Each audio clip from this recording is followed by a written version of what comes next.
តាលោកអ្នកធ្លាប់ចាប់អារម្មណ៍សង្កេតមើលកូនកអុកតូចដែលហែខ្វែងខ្វាត់នៅក្នុងថ្លុកទឹកនារដូវវស្សាដែរឬទេតាលោកអ្នកធ្លាប់ឆ្ងល់ទេថាសត្វដែលដកដង្ហើមក្នុងទឹកដូចជាត្រីអាចផ្លាស់ប្ដូររូបរាងទាំងស្រុងคล้ายជាសត្វកង្កែបដែលអាចលោតយ៉ាងស្ទាត់ជំនាញនិងដកដង្ហើមនៅលើគោកបានដោយរបៀបណាដំណើរវិវត្តរូបរាងរបស់សត្វកង្កែបគឺជាអភូតហេតុដ៏អស្ចារ្យបំផុតមួយនៃធម្មជាតិដែលបង្ហាញពីការតស៊ូនិងការសម្របខ្លួនយ៉ាងអស្ចារ្យដើម្បីរស់រានមានជីវិតរបស់ពួកវាឆ្លងកាត់ដំណាក់កាលផ្សេងគ្នាដែលដំណាក់កាលនីមួយទាមទារនូវការផ្លាស់ប្ដូរប្រព័ន្ធរាងកាយស្ទើរតែទាំងស្រុងសូមលោកអ្នកតាមដានសាច់រឿងលម្អិតអំពីវដ្តជីវិតដ៏គួរឲ្យស្ញប់ស្ញែងនេះដូចទៅដំណើរជីវិតរបស់សត្វកង្កែបចាប់ផ្ដើមឡើងជាថ្មីនៅពេលដែលរដូវវស្សាឈានចូលមកដល់ពោលគឺនៅពេលដែលដំណក់ទឹកភ្លៀងធ្លាក់មកបង្កើតជាថ្លុកឬត្រពាំងដែលមានទឹកដក់ពេលនោះហើយដែលកង្កែបឈ្មោលចាប់ផ្ដើមបន្លឺសំឡេងយំសូរទ្រហឹងអឹងកងដើម្បីទាក់ទាញកង្កែបញីឲ្យមកបន្តពូជបន្ទាប់ពីការចាប់គូរួចរាល់កង្កែបញីបានបញ្ចេញពងរាប់ពាន់គ្រាប់ទៅក្នុងទឹកដែលពងទាំងនោះមានលក្ខណៈជាចង្កោមឬជាខ្សែគ្រប់ដណ្ដប់ដោយសារធាតុរំអិលថ្លាដូចជាចាហួយដើម្បីការពារពីការប្រែប្រួលសីតុណ្ហភាពនិងជួយលាក់បាំងពីភ្នែករបស់សត្វរំពីផ្សេងពងនីមួយមានស្នូលពណ៌ខ្មៅនៅចំកណ្ដាលដែលជាចំណុចចាប់ផ្ដើមនៃជីវិតថ្មីមួយ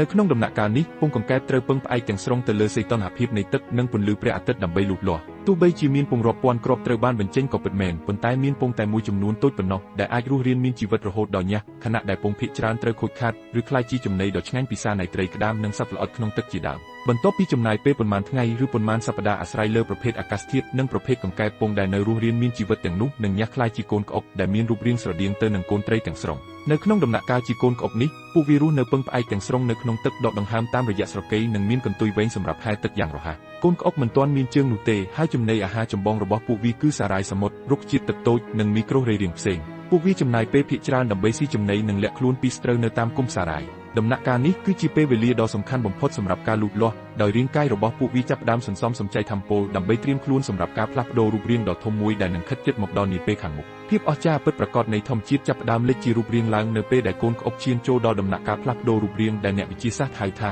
Metamorphosis ជាដំបូងជើងក្រោយទាំងពីររបស់ពួកវាចាប់ផ្ដើមដុះចេញមកបន្តិចម្ដងដែលជួយឲ្យពួកវាហែលទឹកបានកាន់តែលឿននិងមានកម្លាំងជាងមុនបន្ទាប់មកជើងមុខក៏ចាប់ផ្ដើមលេចចេញមកជាបន្តបន្ទាប់ស្របពេលជាមួយគ្នានោះការផ្លាស់ប្ដូរដ៏អស្ចារ្យនៅខាងក្នុងរាងកាយក៏កំពុងប្រព្រឹត្តទៅយ៉ាងសកម្មផងដែរសួតចាប់ផ្ដើមលូតលាស់ជំនួសស្រកីដើម្បីអនុញ្ញាតឲ្យពួកវាអាចដកដង្ហើមស្រូបយកអុកស៊ីសែនពីខ្យល់បានដូចសត្វនៅលើគោកកន្ទុយដ៏វែងរបស់ពួកវាចាប់ផ្ដើមរួមតូចនិងខ្លីទៅពីមួយថ្ងៃទៅមួយថ្ងៃដោយរាងកាយបានស្រូបយកកោសិកាកន្ទុយនោះមកធ្វើជាថាមពលចិញ្ចឹមរាងកាយក្នុងដំណាក់កាលនេះកូនក្អុកដែលមានជើងទាំង4ត្រូវបានគេហៅថាកង្កែបជំទង់ដែលវាអាចចាប់ផ្ដើមលោតឡើងមកលើគោកជាលើកដំបូងដើម្បីសាកល្បងការដកដង្ហើមនៅក្នុងបរិយាកាសថ្មីនិងហ្វឹកហាត់ការដើរនៅលើដីទីបំផុតកន្ទុយបានបាត់រូបរាងទាំងស្រុងហើយកង្កែបជំទង់ក៏បានវិវត្តខ្លួនក្លាយជាសត្វកង្កែបពេញវ័យយ៉ាងពិតប្រាកដពីសត្វដែលស៊ីតែរុក្ខជាតិនៅក្នុងទឹកកង្កែបពេញវ័យបានប្រែក្លាយខ្លួនទៅជាអ្នកប្រមាញ់ដ៏ចំណានមួយនៅលើគោកជាមួយនឹងអណ្ដាតដ៏វែងនិងស្អិតរបស់វាពួកវាអាចចាប់សត្វល្អិតសត្វពីងពាងកណ្ដូបឬសូម្បីតែកង្កែបតូចជាងវាធ្វើជាចំណីបានយ៉ាងងាយស្រួលដោយគ្រាន់តែប្រើពេលមួយប៉ព្រិចភ្នែកកង្កែបពេញវ័យរស់នៅទាំងលើគោកនិងក្នុងទឹកហើយស្បែករបស់ពួកវាមានលក្ខណៈពិសេសដោយដើរតួនាទីយ៉ាងសំខាន់ក្នុងការស្រូបយកសំណើមនិងអុកស៊ីសែនបន្ថែមពីរាងកាយទាំងមូល